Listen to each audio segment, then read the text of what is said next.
दोस्तों, बृजभूषण शरण सिंह ने बीजेपी को एक बार फिर मुश्किलों में डाल दिया है। एक तरफ जहां बीजेपी के नेताओं में होड़ मची हुई है खुद को हिंदूवादी साबित करने की, खुद को कट्टर हिंदू साबित करने की, वहीं दूसरी तरफ बृजभूषण शरण सिंह ने एक लाइन में बहुत ही संतुलित बयान देकर इस पूरी आई लव मोहम्मद वाली कंट्रोवर्सी पर अपना जवाब दे दिया है। सबसे पहले आप उनका ये बयान सुनिए। तो आई लव मोहम्मद से किसी को कोई दिक्कत नहीं है, होना होनी चाहिए। तो दोस्तों, बृजभूषण शरण सिंह एक कार्यक्रम में पहुंचे हुए थे और उसी दौरान उनसे सवाल किया गया आई लव मोहम्मद को लेकर जो कंट्रोवर्सी हुई और बरेली में जिस तरीके से ये पूरा का पूरा मामला बढ़ता हुआ दिखाई दिया, तो इस पर उनसे सवाल किया गया और इस सवाल के जवाब में उन्होंने सीधे यही कहा कि आई लव मोहम्मद से किसी को भी दिक्कत नहीं होनी चाहिए। वहीं दूसरी तरफ कई बीजेपी नेताओं को हमने देखा है कि वो लगातार ऐसे पोस्ट कर रहे हैं, ऐसे विवादित पोस्ट कर रहे हैं इस पूरी कंट्रोवर्सी को लेकर, जैसे एक पोस्टर लिख देने से, एक आई लव मोहम्मद लिख देने से पता नहीं क्या हो जाएगा, ऐसी उनकी तरफ से प्रतिक्रियाएं सामने आ रही थी। वहीं दूसरी तरफ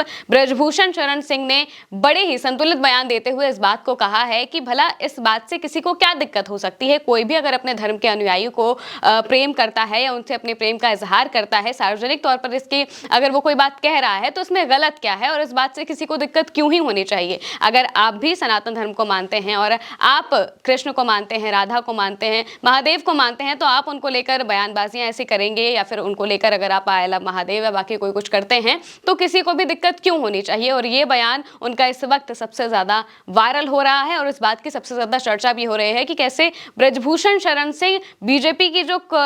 की जो बाकी नेताओं की विचारधारा होती है उससे बिल्कुल हटकर बिल्कुल संतुलित तरीके से अपनी बातों को बताते हैं और बिल्कुल एक अच्छे नेता के तौर पर निकलकर भी सामने आते हैं। बृजभूषण का पूरा बयान क्या है वो भी हम आपको बता देते हैं। बृजभूषण शरण सिंह इसको लेकर बयान देते हैं, उनकी जो प्रतिक्रिया सामने आती है उसमें वो कहते हैं कि किसी भी व्यक्ति के लिए असामान्य या आपत्तिजनक बात नहीं हो सकती है, यानी कि आई लव मोहम्मद कहना किसी के लिए भी असामान्य या फिर आपत्तिजनक नहीं होना चाहिए। उन्होंने उदाहरण देते हुए कहा कि सनातन धर्मावलंबी भगवान कृष्ण, राधा, राम, शिव या फिर गुरु नानक को श्रद्धा और प्रेम से याद करते हैं। उसी तरह मोहम्मद साहब के प्रति प्रेम और सम्मान व्यक्त करना भी स्वाभाविक है। हालांकि उन्होंने इसके बाद एक और बात कही कि इस बात से कोई सद्भाव बिगाड़ने की अगर कोशिश करता है, यानी कि जानबूझकर कुछ चीजें की जाती हैं, तो वो चीजें नहीं होनी चाहिए, लेकिन इस पर्टिकुलर लेटर से किसी को दिक्कत नहीं होनी चाहिए। दरअसल जब कानपुर में ये पूरा कंट्रोवर्सी शुरू होती है, पूरी मामला क्या है एक बार वो भी हम आपको बता देते हैं। दरअसल 12 वफात के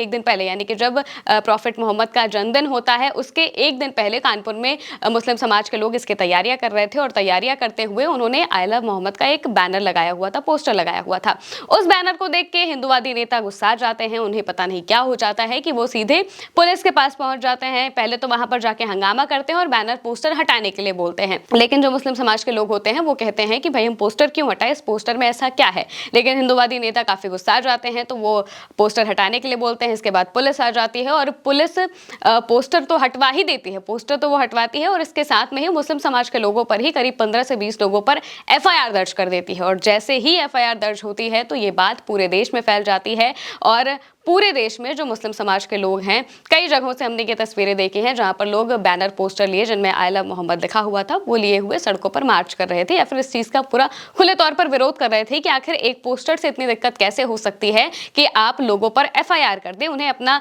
जो त्योहार है वो भी ना मनाने दिया जाए, तो भला ये कैसी बात हो सकती है। और इसी वजह से जो लोग हैं वो लगातार प्रदर्शन कर रहे थे। हालांकि कानपुर पुलिस का ये कहना था कि बिल्कुल नई प्रथा चालू करने की कोशिश की गई थी, ऐसे पहले कोई बैनर पोस्टर नहीं लगते थे और ये पहली बार ऐसा करने की कोशिश की गई थी, तो स्वभाव या फिर सद्भाव बिगाड़ने की कोशिश की जा रही थी, ऐसा कहते हुए उन्होंने एफआईआर की थी। हालांकि दूसरी तरफ लोगों का यही कहना था कि एक पोस्टर से, एक बैनर से भला सद्भाव कैसे बिगड़ सकता है। और बृजभूषण शरण सिंह ने भी बिल्कुल उसी बात को दोहराया और कहा कि एक पोस्टर लगा देने से या फिर आई लव मोहम्मद कह देने से, बोल देने से किसी को भी दिक्कत नहीं होनी चाहिए। दिक्कत होना बहुत बेकार चीज है, इस बात में दिक्कत बिल्कुल भी नहीं होनी चाहिए। इसके अलावा उन्होंने क्या कहा है वो भी हम आपको बता देते हैं। हालांकि जैसे ही ये कंट्रोवर्सी सामने आती है तो जगह जगह से अलग अलग नेताओं के रिएक्शन सामने आने लगते हैं। वहीं दूसरी तरफ जो बीजेपी के नेता हैं वो इस बात के बिल्कुल खिलाफ हो जाते हैं जिस तरीके से ये पूरी कंट्रोवर्सी हो रही थी और लोगों के जो रिएक्शन सामने आ रहे थे, मार्च हो रहे थे, जगह जगह पे जुलूस निकाले जा रहे थे, इसके बिल्कुल विरोध में आ चुके थे और लगातार इस बात का विरोध कर रहे थे कि ऐसे बैनर या पोस्टर नहीं लगने चाहिए। वहीं दूसरी तरफ बृजभूषण शरण सिंह भी बीजेपी के ही नेता है, सांसद रह चुके हैं, एक ऐसे पत्थरगंज से, लेकिन उनका जो बयान सामने आया है ये बिल्कुल बैलेंस्ड बयान है, बिल्कुल संतुलित बयान है और बिल्कुल कहा जाए तो बिल्कुल सही बयान है कि एक बात कह देने से किसी को दिक्कत क्यों हो सकती है। जिसका जो धर्म है वो उसी का पालन करेगा और उसी के हिसाब से चीजें करेगा, तो उससे दिक्कत होना बहुत खराब बात है, ऐसा नहीं होना चाहिए।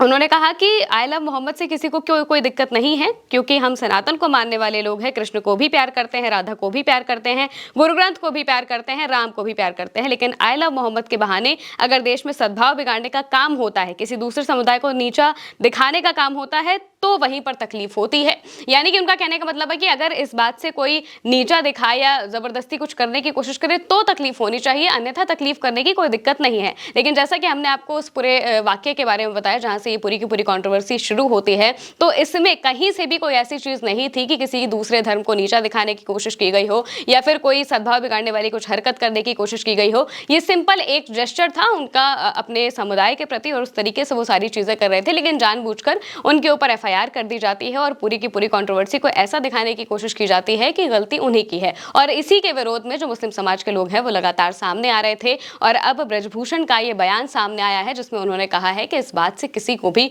कोई दिक्कत नहीं होनी चाहिए। हालांकि आप इस पूरे मामले पर क्या कहेंगे कमेंट में जरूर बताइएगा। मैं हूं महिमा और आप देखते रहिए भारत एक सोच।